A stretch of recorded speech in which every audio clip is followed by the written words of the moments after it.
Now, if you want to make another image other than a button for your website, it's pretty much the same process. So if you watch the video for how to make a button, all the same things apply.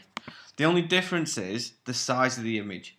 Now, if you want to create a banner for your website, for example, you're going to need something that's a little bit wider. So I'm going to go about 650 and maybe something that's a little bit higher, maybe 200 pixels.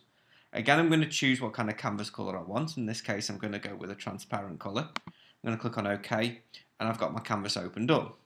Now, I'm going to go through this quite quickly now, but you could apply your text in the same way as we did before. So I'm going to put get up, get moving, and in a separate text box, I'm going to put website. And the reason I put it in two text boxes is so that I can change the style of font in one and the size, and I can be a bit more flexible with the other one as well.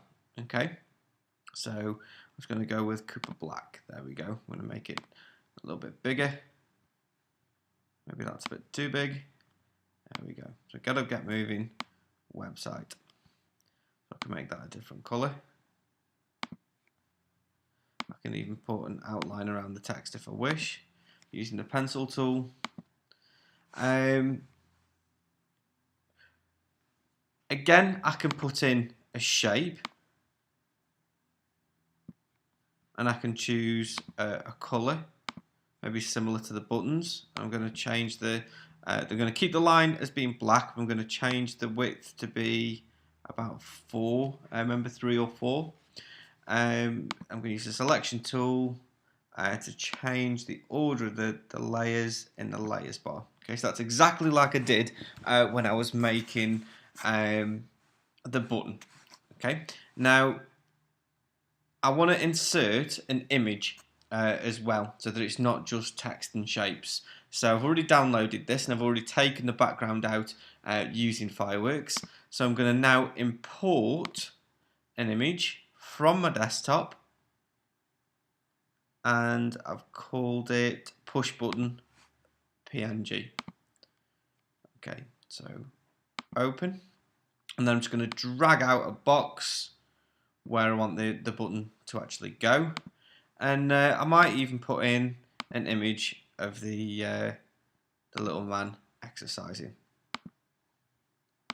Do exactly the same, dragging out his box, except this time I'm going to put in maybe, or rearrange it so that he can go over there. There we go. Again, just to make sure that to get it into your document, I'm going to need to save it. So I'm going to save it somewhere I'm going to remember, like on my desktop. I'm going to call this website banner, and it's now saved. Now remember that by clicking on or using your selection tool up at the top here, I can actually move things around, but I can also select them and then apply different filters, and it's worth experimenting and seeing what each one does.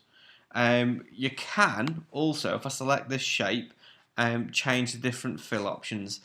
So for example, here next to the fill color, there's a gradient fill option, and by clicking on the little boxes at the bottom of the example of the gradient, you can see that I can change my color to whichever color I want. I'm going to change it to blue, and you can drag them around, and you can even add colors into the middle if you wish. Okay, so there we go.